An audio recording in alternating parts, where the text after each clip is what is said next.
Gurubhyo Namaha, Namo Namaha. Welcome to session 2 of Patanjali's Ashtanga Yoga. In the last session, we saw a general introduction. In this session, we will see the specific introduction. Yogena Chittasya Padena Vacham Malam Sharirasya Cha Vaidyakena Yopakarotam Prabharam Muninam Patanchalim Pranchaliranatosmi Abahu Purushakaram Shangchakrasidarinam Sagasra Shirasham Svetam Pranamami Patanchalim Shrimate Anantaya Nagarajaya Namo Namaha. So welcome to Patanjali Yoga Sutra, second session. So in this session we will get into the specifics. So what we are studying, what we are seeing is Patanjali's Yoga Sutra. So we should know the definition of what is yoga, and we should also know the definition of what is sutra. What is yoga? The word yoga has come from the Sanskrit root, the verb root called yuj. The yuj also has got three meanings. Yuj samadhau, in the meaning of samadhi. Yuj yoge, in the meaning of connecting, uniting, binding. Then yuj samyamane, to restrain, to control. Here it is used in the meaning of samadhi. So when Patanjali says yoga chitta vritti nirodha, he is referring to samadhi. Yoga means samadhi. Samadhi means a completely balanced, absorbed state of mind. Right? So now we have seen the definition of yoga. Now we have to see the definition of sutra. What is the definition? See, why I am giving all this definition? As I said, that this is for everybody, from the beginner, from the student. The students who are preparing for the exams, for them this definition will be very useful. Even for others also, to know the definition is always good, no? So, sutra definition: Alpaksharam, Asandigdam, Saravat, Vishvato Mukam, Astobam, Anavadyam cha Sutram, Sutra Vidaha Viduhu. What is the meaning? Alpaksharam. Alpaksharam means as minimum syllable as possible. The scripture says that even they could save half a matra, that is the minimum possible syllable, they will celebrate as though they are gifted with a male child. That much precision, and they go deep into it. So the energy spent is that. Then Asangdigdam. Asangdigdam means unambiguous, free from any doubt. The sutra should be like that. If the sutra creates some doubt, that means the person who is explaining is not clear. So though that is, otherwise the sutra by itself is Asangdigdam. Saravat. It should communicate, express what? The purport, the satatparya, the essence. Then Vishvato Mukam, it should be very comprehensive. Astobam, there should not be any duplication. Then Anavadyam, impeccable, faultless. So these are the definition of, we have seen the definition of yoga, now we have seen the definition of Yoga Sutra. So Yoga Sutra definition you know now. Then the question comes, why Ashtanga Yoga? To attain Samadhi, there are many paths. A path for a Uttama Adhikari, a qualified person, a minimum qualified person, Madhyama Adhikari, the path is different. For general people, a lay people like us, then Ashtanga Yoga. For Uttama Adhikari, whatever the practices he is doing with a dispassion, that is sufficient. For Madhyama Adhikari, Kriya Yoga is prescribed. What is Kriya Yoga? Tapaswadhyaya Ishvara Pranidhanani Kriya Yoga. Highly disciplined, then studying the scriptures under the guidance of a competent living guru to know about one one's true nature, Then dedicate all the actions to God. That is Kriya Yoga. Then for everybody, because I said that this session is for the beginners, everybody. So Ashtanga Yoga is very useful for a lay person like us to have a totally absorbed mind. Okay. Then what we talks about, the Yoga Sutra is a beautiful text on psychology. This is the best book I have ever read on psychology. And you will know that once we complete it, you will agree, definitely you will. It deals with the mind. So, potentially, what they have done, the mind is nothing but one of the evolutes of the Prakriti. The Prakriti has got various evolutes. One is mind. So, the Prakriti has got three gunas: Sattva, Rajas, Tamas.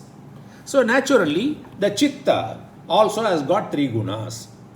So, depending upon the every elements of Prakriti should have all the three gunas. The proportion could vary.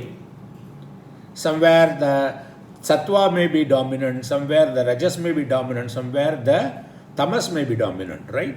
At different, for the same person at the different point of time too. Like our mind, simple. It's simple, right? You can understand. So, based on these proportions, based on the various permutation and combinations, they have categorized the mind, the Chitta, into 5 categories. What are they? Shiptam, Moodam, Vikshiptam, Ekagram, Niruddham. Now we'll see all the states very briefly. Shiptam is totally agitated state of mind. The person doesn't know what does he do. He may use abusive language. He may throw anything at the person. He might even kill a person. The height of anger, the height of distraction, the height of agitativeness. What is the? I will give you approximately the rough percentage of various guna. In Shiptam, the Rajas dominance, that is important. To make it understand, we can take 70% Rajas, Tamas 20%, and Sattva is only 10%. What are the characteristics of this state? I said Kama, Krodha, Moha, Lobh, Mada, Matsarya, all these Shat Ripus, 6 enemies. If you are very much dominated most of the time with these characteristics, then you are in the Shipta state. Why should we know the state? Then we know how to go to the desired place, the totally absorbed state of mind. Suppose you are in a particular place, you don't know, and you want to reach a particular destination. You don't know how to go. You call your friends and ask that, I want to go to the particular destination. First question what you will ask, where are you now? Correct? So we should know where we are so that wherever we want to go, how to go, we can decide. The second state is Moodam. Moodam is Tamas dominated. 75% Tamas, Rajas 20% and Sattva 5%. What are the characteristics? Excessive sleep, dullness, laziness, procrastination, indecision. But Tamas is also important, otherwise we can't get sleep, right? So when, at what proportion it should be there is very important. Third is Vikshiptam. Vikshiptam is oscillating state of mind. Sometimes it becomes calm, that is a higher state called Ekagram. Ekagram states it goes, or sometimes it goes to Shipta state, agitated state. Calm state, agitated state. Calm state, agitated state. They meditate, but they get out of the meditation. This sort of a state. This is Vikshiptam. Most of the people, if you take random, a sample of 1,000 people, you will find most of them is in this state, right? And fourth one is Ekagram. Ekagram is Sattvic person. Sattva is dominant here. 75% is Sattva, Rajas 15% and Tamas 10%. All good qualities you find when you are in this state. Viveka, Vairagya, Shraddha, Daya and Shama. All these qualities, good qualities, you will find in this. And most of the samadhis, excluding Nirvikalpa or Asampragyata Samadhi, all other Samadhis happen at this stage. Then the last stage is Niruddham. Niruddham is totally absorbed state. In this state, that summit of the Samadhi, that is called Asampragyata Samadhi or Nirvikalpa Samadhi happens. So, almost 100% Sattvic. Almost, because we have to have other two gunas also. You can say 98% Sattva and 1% Rajas, 1% Tamas. Right? So, these are the states are there. Okay. Then, I think it's very appropriate at this point of time to talk about Bhagavad Gita chapter 6, verse number 17, especially for the students who are preparing for the exams. Yukta ahara viharasya, moderation in eating and moderation in recreation. Yukta chestasya karmasu, moderation in your action. Yukta swapna avabodhasya, in sleep as well as wakeful state, moderation. Then yoga, if you are in the having this moderation, Krishna says you are in the state of yoga.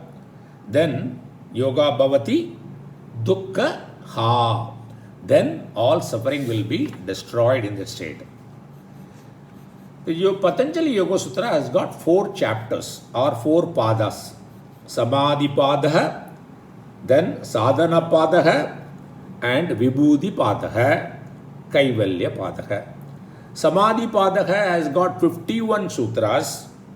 Sadhana padaha has got 55 sutras. Vibhuti padaha has got 56 sutras. And kaivalya padaha has got 34 sutras. So the total 196 sutra. We will predominantly cover the first 2 padas. Predominantly cover that. Okay. So, this is, we are getting into the specifics now. I will conclude the session here. We will keep traveling. Thanks for this opportunity. Gurubhyo Namaha. Namo Namaha.